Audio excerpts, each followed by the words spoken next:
Comment installer un ballon d'eau chaude? Niveau de difficulté, un marteau. L'installation ou le remplacement d'un ballon d'eau chaude à accumulation est d'une grande simplicité, mais il faut choisir de solides fixations. Vous aurez besoin d'un ballon d'eau chaude, d'un kit de raccordement avec le groupe de sécurité, d'un système de vidage, d'un kit de sécurité eau chaude, d'un raccord diélectrique, de flexibles de raccordement et les chevilles et tire-fonds de fixation, de rondelles métalliques pour vos tire-fonds, d'un ruban d'étanchéité, de raccords rapides à olive de compression. Munissez-vous d'un perforateur avec mèche béton, d'une clé à molette, d'un tournevis, d'un niveau à bulles, d'un mètre, d'un crayon, d'un marteau, d'un escabeau.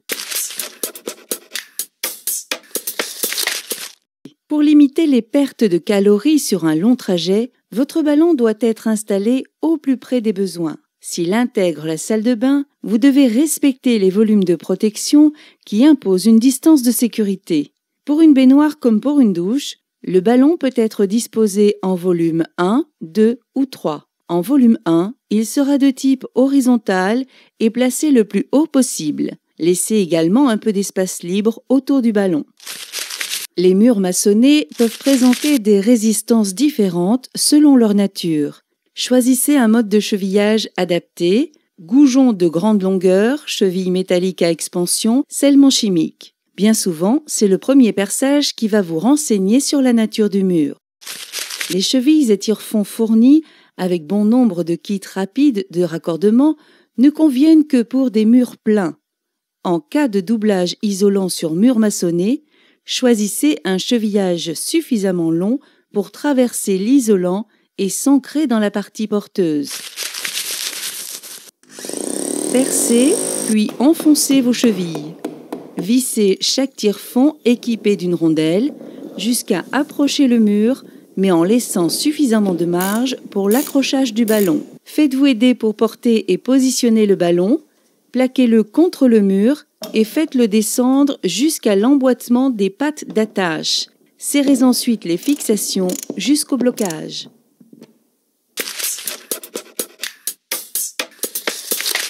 Le groupe de sécurité est obligatoire.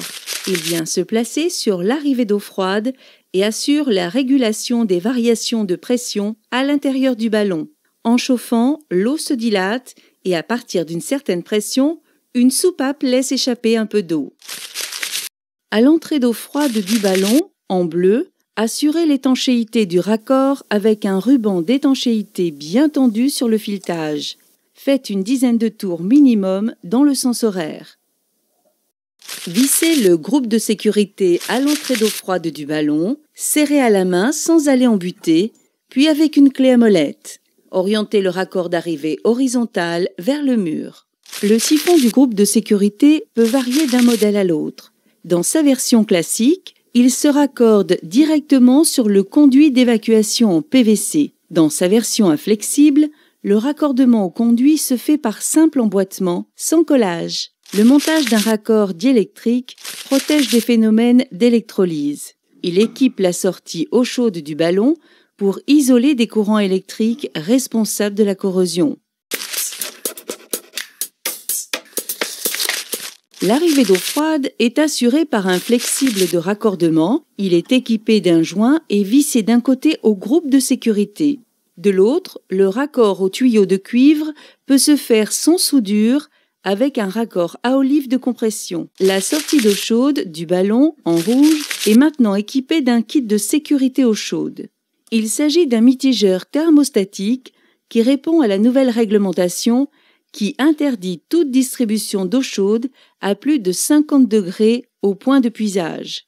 Placé en sortie d'eau chaude du ballon, il est également raccordé à une canalisation d'eau froide. La liaison électrique est protégée par un dispositif différentiel de 30 mA. Cette ligne est assurée par 3 conducteurs de 2,5 mm² de section raccordés sur un disjoncteur de 20 A avec éventuellement un contacteur jour-nuit qui mettra le ballon en service aux heures creuses. Au niveau du ballon, ôtez le capot en plastique pour accéder aux connexions.